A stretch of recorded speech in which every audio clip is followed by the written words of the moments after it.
जिंदाबाद जय Bihar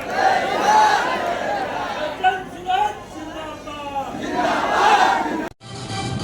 Breaking news right now. Joining us now for more on all of this, White House Press Secretary Kayleigh Knight.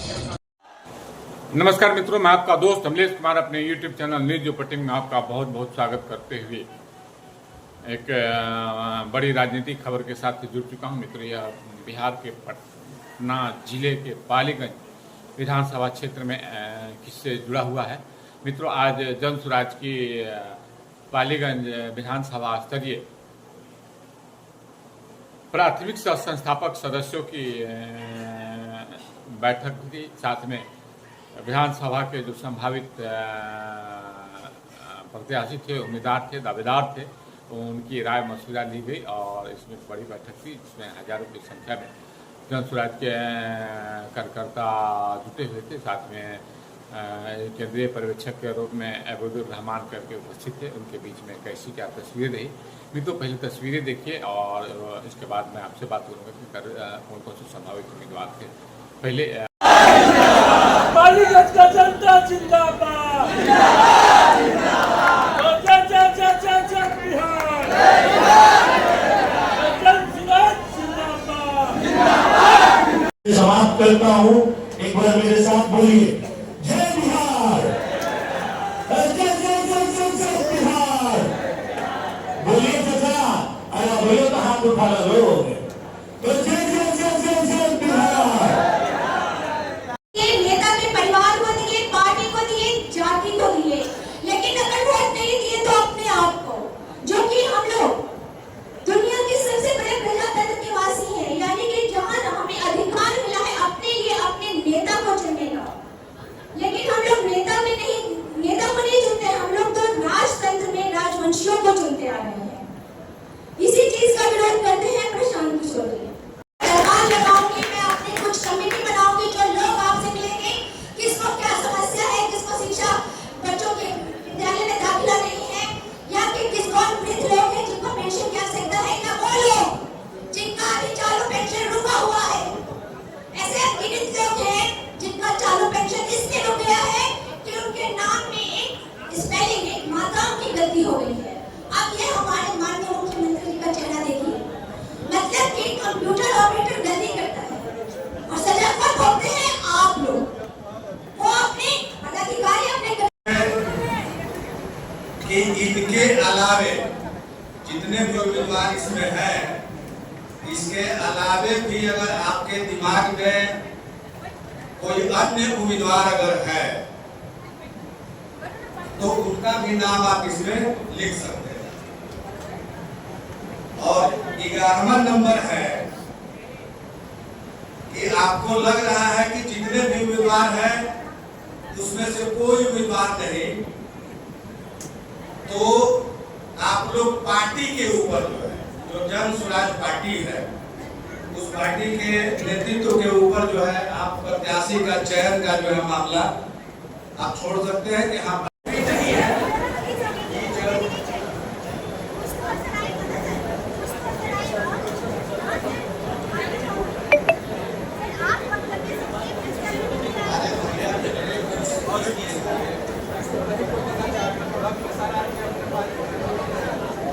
कैसे देना चाहेगा, मिलेगा तो देवे करेगा।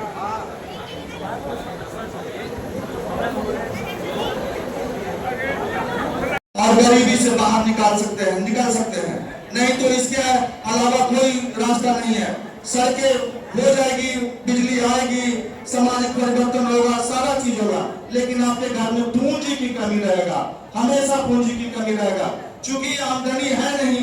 आज बहुत सारे गाँव में हमने क्या देखा है, सब उम्मीदवार यहाँ पर एक एक करके जो है अपना परिचय दे रहे हैं।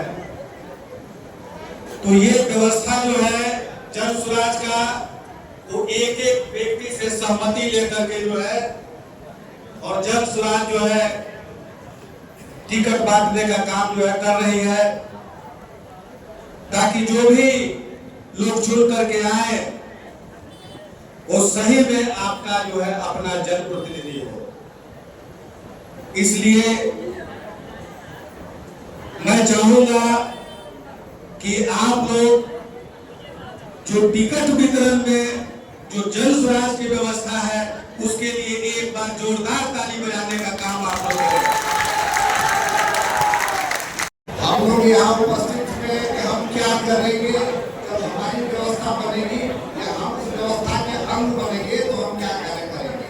तो भाई जो कार्य अभी तक चल रहा था बिहार में या पूरे देश में कर ले, हम लोग तो बिहार की बात करेंगे। 35 साल से दो तरह का कार्य चल रहा था, वो ठगने का कार्य चल रहा था। एक ठगने का कार्य शुरू हुआ दोनों विचारधारा के लोगों ने, जिसमें एक राष्ट्रवाद के नाम पे ठगने और दूसरी विचारधारा सामाजिक ने।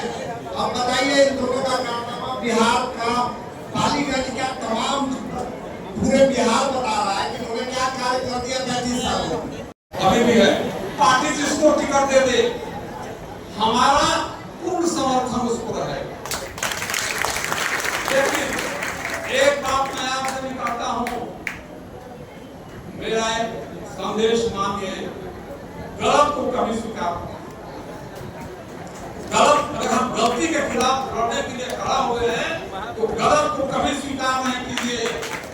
पार्टी जिसको टिकट दे, हम लोग मिलजुल कर जन स्वराज के सिपाही की तरह उस पर काम करेंगे। हम लोग 35 साल से बिहार पिस रहा है। दो पार्टन के बीच में साधु पसंद हुए, एक पार्ट लालू जी का, एक पार्ट एनडीए और नीतीश जी का। दोनों पार्ट के बीच में बिहार पिस रहा है। जो राज्य लाया जाना है उसके लिए ये व्यवस्था की जा रही है, ताकि आपके सामने जो यहाँ कैंडिडेट बनना चाहते हैं उन्होंने अपनी बात कह दी। अब कहने के बाद सारे बिंदुओं को हम लोगों ने सुना और आपके सामने ये बात रखी गई कि कैसे आपके कैंडिडेट है। उस कैंडिडेट से सारी चीजों को सुनने के बाद ये चीज हम लोग जो आज हमने यहाँ पर महसूस किया है और जो यहाँ उपाध्यक्ष जिलाध्यक्ष है इन्होंने भी सुना है, ये हम लोग आगे पहुंचाएंगे। लेकिन मैं आपके सामने ये वोट आप अपने आप के लिए दे रहे हैं। हमारे सूत्रधार प्रशांत किशोर जी कई बार कह चुके हैं कि इस बार आप अपने बच्चों के लिए वोट दीजिए।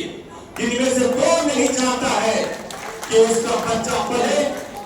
कौन ऐसा बड़ी है जो ये चाहता है कि उसका बेटा भी बड़ी का काम करे, लोहार का बेटा लोहारी का काम करे?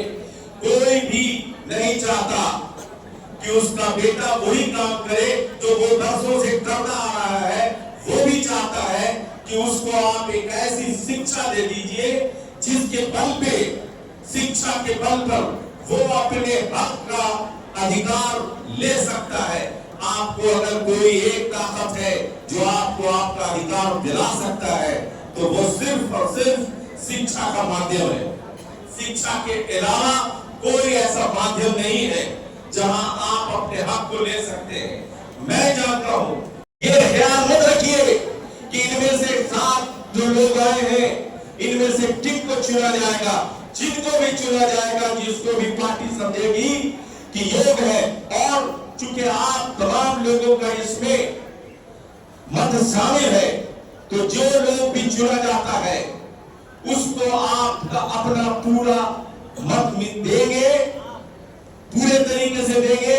न सिर्फ आप जो मौजूद है यहाँ वही देंगे, बल्कि अपने गांव प्रखंड में, अपने रिश्तेदारों में बोल के कि ये एक पहला मौका आपको मिला है व्यवस्था परिवर्तन के लिए।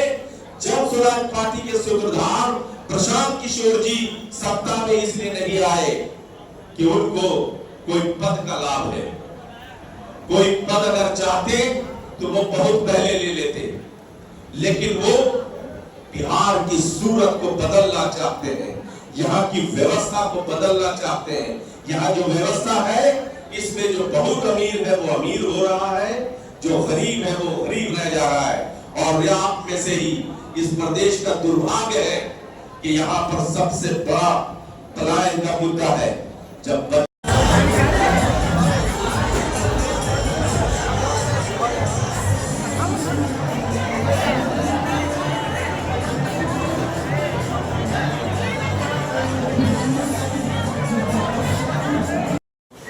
मित्रों, जैसा कि आप जन स्वराज की जो संस्थापक सदस्यों की विधानसभा स्तरीय बैठक थी, इसमें एक एक करके 7 संभावित उम्मीदवारों ने अपनी बातें रखी, जिसमें प्रमुख रूप से डॉक्टर श्यामनंदन शर्मा, जो कि पालीगंज के वरिष्ठ चिकित्सक एवं राजनीतिक और सामाजिक कार्यकर्ता हैं, इन्होंने अपनी बात रखते हुए कहा कि जो भी पार्टी सुप्रीमो निर्णय लेगी, जो भी उम्मीदवार सामने आएंगे उसको जो है मैं पूरी तरह से समर्थन दूंगा और उसको जिताने की प्रयास करूंगा। तो उन्होंने अपनी बात रखते हुए गेंद सुप्रीमो के पाले में रख दिया। इससे पूर्व जिला परिषद सब्जा शर्मा के साथ साथ प्रमोद कुमार हैं, जो कि राजद के पूर्व प्रदेश महासचिव बताए जाते हैं, वो भी एक संभावित उम्मीदवारों में से अपनी बातें रखी।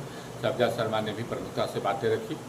साथ में अश्विनी कुमार हैं या उत्कर्ष यादव जो दिल्ली बाजार के रहने वाले हैं, ये भी पढ़े लिखे बुद्धिजीवी और राजनीतिक और सामाजिक कार्यकर्ताओं में से एक हैं। साथ में पुरुषोत्तम कुमार और राकेश कुमार, इन समेत कुल 7 लोगों ने अपनी दावेदारी रखी और एक एक करके सभी ने अपनी। इसके बाद जो है पर्यवेक्षक के रूप में अबूदुर रहमान जो आए हुए थे, उन्होंने सब संभावित 7 उम्मीदवार थे, उनकी बातें ध्यान से सुनी और उन्होंने आश्वस्त किया कि मैंने सबकी बातें रखी, सबने अपनी बातें रखी।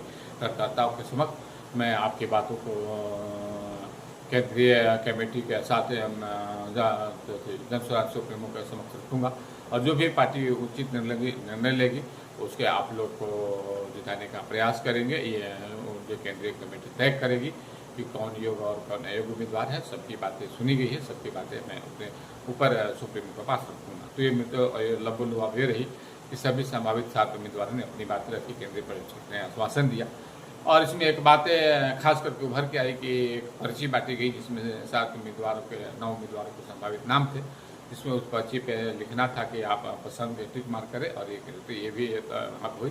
लेकिन बाद में तस्वीरें सामने आई कि नहीं, ये नहीं माना जाएगा और केंद्रीय पर्यवेक्षक ने भी इसको इनकार करते हुए सुप्रीमो से के पास बात रखने की बात रखी। तो मैंने मित्रों ये सारी तस्वीरें आपको जन स्वराज की जो बैठक थी उसमें दिखाने का प्रयास किया और जो भी इस कार्यक्रम के जो लबोलुआब हुआ, एक अनाथ 100 बीमार वाली बात आई। आखिर घुमा फिरा के जो जन स्वराज जो बातें करती है कि मैं सबसे अलग हूँ, तो इसमें भी तो ही बात आ गई। सारी जो संभावित प्रत्याशी जो अपनी अपनी बातें रखे और सबने शक्ति प्रदर्शन वहाँ पे उस बैठक में रखने का प्रयास किया। तो कई तरह की बातें आई जो ये बिल्कुल ऑन पार्टियों से अलग दिखाई नहीं थी। लेकिन अंत में सभा को संबोधित करते हुए उन्होंने कहा कि ये बिहार में शिक्षा हो, बेरोजगारी हो, पलायन हो और अपने बच्चों के भविष्य के लिए देखते हुए केंद्रीय पर्यवेक्षक अबूदुर रहमान ने सभा को संबोधित करते जन स्वराज कार्यकर्ताओं को जी जान से जुट जाने के लिए अगले विधानसभा में जो भी उम्मीदवारों को जिताने का प्रयास किया और जन स्वराज को मजबूती प्रदान की बात कही। तो मित्रों, इस खबर के साथ इतना ही। मैंने सारी खबर दिखाने का